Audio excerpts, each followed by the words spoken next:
Premier league 2025।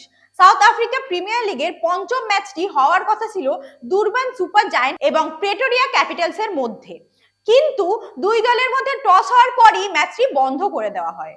South Africa premier লিগের ষষ্ঠম ম্যাচটি হয় এমআই কেপ টাউন এবং পার্ল রয়্যালসের মধ্যে। ষষ্ঠম ম্যাচে এমআই কেপ টাউন প্রথম ব্যাটিং এ নেমে 20 ওভারে 7 উইকেট হারিয়ে 172 রান করে।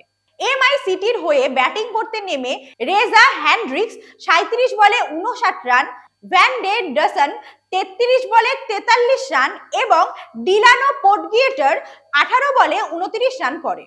এবং পিআর এর হয়ে বোলিং করতে নেমে ডি গ্যালিয়াম 4 ওভার বোলিং করে 24 রান দিয়ে 3টি উইকেট এবং বিয়ন্ড ফরচুন, কোয়েনা মাফাকা, মুজিব ও লাঙ্গি নাগেরি যথাক্রমে একটি করে উইকেট নেয়। অপরদিকে পার্ল রয়্যালস ব্যাটিং করতে নেমে 20 ওভারে 9 উইকেট হারিয়ে 139 রান করে।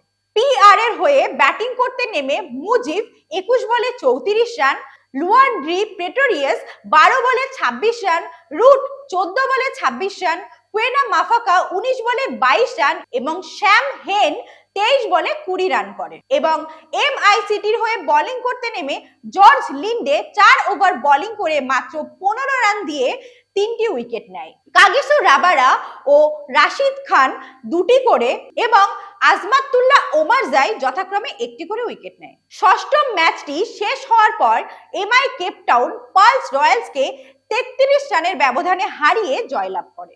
ষষ্ঠম ম্যাচে প্লেয়ার অব দ্য ম্যাচ হয় কাগিসো রাবারা।